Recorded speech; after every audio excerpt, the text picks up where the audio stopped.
We steamed all night and continued past Clarion Island to the buffer zone.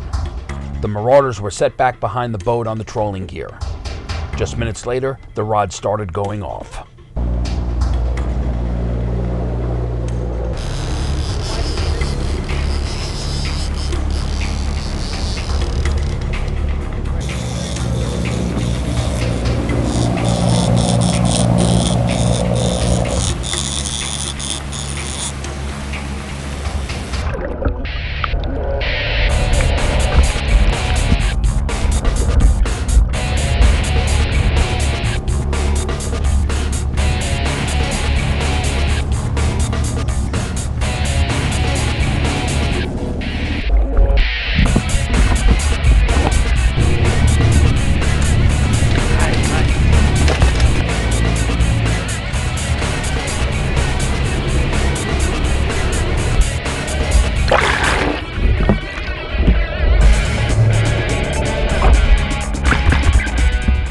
All the commotion attracted the sharks, making it nearly impossible to fish.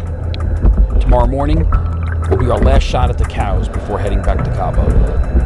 Tim C. Smith for thefisherman.com.